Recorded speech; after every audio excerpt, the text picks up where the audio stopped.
class, this is Miss Alsammani. I want us to talk about this research paper. This is going to be the first essay we do for this class, the second mini-term English 102. And so I want us to look over this topic sheet. It's included in the week 1 content folder, so if you haven't had a chance, go ahead and pull that up or print it out and refer to it for this video.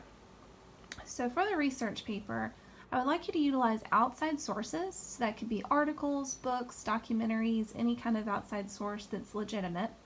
And you'll use those outside sources to learn about an influential person and how he or she has influenced today's society, whether for the better or for worse. While you may choose the person, please ask my permission for your topic before beginning your research.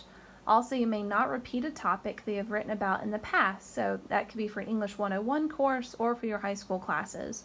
I want this to be an original topic about an individual that you really want to know more about. Choose someone that you're very interested in. It could be someone that you've heard a little bit about in the past in other classes and you want to know more about them, or it could be someone that you're already just interested in as part of a hobby or some sort of interest you have outside of school.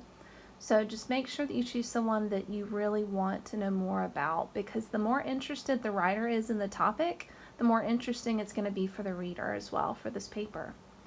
So notice that the rough draft is due on Tuesday, October 27th by midnight.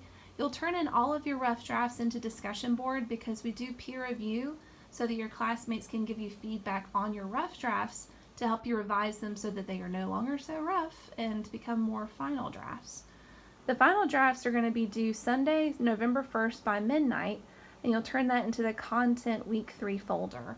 The way I've set up this class is all of the weekly folders are in the content area of Blackboard, and you'll click into each folder, and there's this thing that says Submit Your Final Draft Here, and that's where you'll submit it. So you'll only have electronic submissions. All of your final drafts are going to be submitted into Blackboard, so that's really important to know just for the class in general.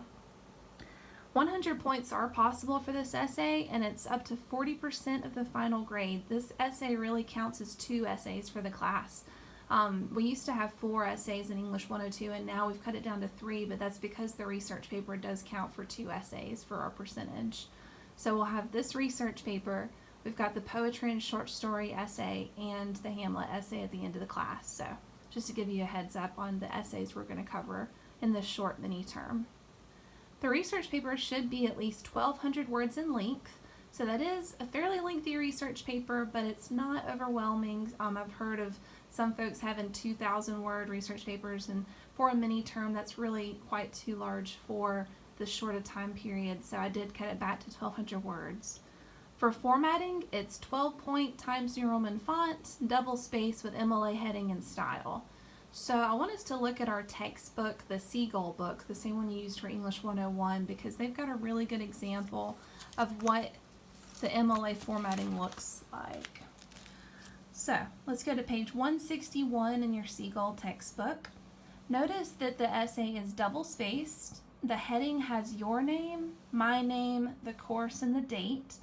There is a page number and your last name in the top right corner, and all of the paragraphs are indented. And the best way to indent a paragraph is the tab button on your keyboard. So some students like to mess with the space bar, but that does usually make it a little wonky for space. Also notice that the margins are 1 inch all the way around. So whenever it's time to create your, especially your final draft for any of your essays, I would recommend checking out page 161 as an example. So all of your papers are going to be MLA formatted for sure, all 3 essays. Also notice that you will have to have a works cited page for this paper. It is not a research paper without a works cited page. You must have a works cited page. And when I say works cited page, I am not meaning just a list of links from websites. It needs to have more information than that. And so I'll show you the best example for a works cited page in your Seagull textbook as well. The way that we're going to use textbooks this semester, it really is that the Seagull book is really useful for this research paper, and then your Norton textbook, that large literature book, is going to be what we use to cover poetry, short story, and play. So just to give you a heads up on that. The works cited page, the best example is on page 168 of the Seagull book. Notice that the title of the works cited is at the top and centered. It does say works cited, not references.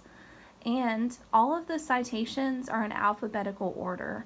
It's usually based off the author's last name, but if there's not an author, you can go by the title of the work. So that might be a title of an article or the title of a book, depending on which source you've used.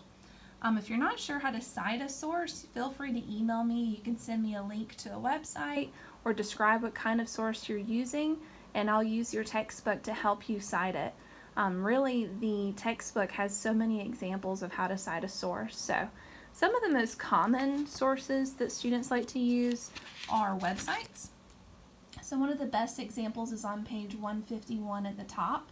It's a work on a website. So notice you will need more than just the link for websites. Please don't just copy and paste the link on the works cited page. That really is one of my pet peeves. I really want you to take a few minutes and try to find the information. And like I said, if you can't find it yourself, feel free to email me the link before the due date, and I will try to help you cite it. So that's one of the most common types of sources to cite. Another really common one would be, let's try to find a basic book. So, say if you find a book on the shelf, an actual print book, I know those are rare, page 144 has the best example. They also have an ebook example on here as well. So that would be if you found it on the ebook collection for the library, or if you find it in a database that has an ebook. So a lot of databases will cite it for you as well. So those are some of the most common types of citations. Not only do you have to have your works cited page, but you will need to have in-text citations. And when I say in-text citations, that's just that parentheses at the end of your quote or piece of information you didn't know that usually has the author's last name and the page number. So page 123 has the best example for in-text citations if you know the author's last name. So notice McCullough is the author's last name in this example, and the information came from page 18. For online sources, they usually obviously don't have page numbers, and then a lot of times they don't even cover the author. So they might just have an article title at the top, but still be from a legitimate source. The best example for in-text on that is page 125, number 7. Notice that you just list the shortened title of your website or whatever source you found that does not have an author or page number. So I know that was a lot of page numbers, so if you have any questions, please feel free to email me. I'm happy to guide you through citations because I know that they're not the easiest things to play with. But you will have to have at least 3 outside sources for this paper. I'm pretty flexible in the types of sources. You can have websites, Netflix documentaries, interviews, YouTube videos, depending on the source. I don't want it to just be anybody, but if it is a legitimate YouTube source, I will go with that. So you will need to have 3 outside sources at minimum. If you have more, that's fine. If you have 5, 6, however many you find that you want to use, that's fine. But just make sure you have at least 3. That's the minimum for the assignment. Notice I do have 10 points off every day late. So just make sure that you don't turn in your paper late. Turn it in on or before Sunday, November 1st, and you won't have any points counted off for lateness. Also notice that all the final drafts are going to be graded using the English 102 grading rubric. That's the same grading rubric that the college uses for English 101, so it should not be new. But it's on the Getting Started page in Blackboard if you'd like to review it before you submit your final draft. I do use those for all of the essays as well. It's the same grading rubric I used for English 101 for those of you that took my English 101 class. And then it's most likely the same one that you've had for your other English 101 classes, those of you that this is your first time taking me as an instructor. Also notice that all of your papers are going to be scanned with anti-plagiarism software. So make sure that if you use any outside source that you do an in-text citation, that parentheses at the end of the sentence, and have an works cited citation for it. So if you do that, you will not be guilty of plagiarism. However, if you find an essay online and copy and paste, you will be guilty of plagiarism, and you and I will have to have a conversation about that. So just make sure that if you use any outside source, don't be tempted to plagiarize. Just go ahead and give that source credit. so that you're not guilty of intellectual theft.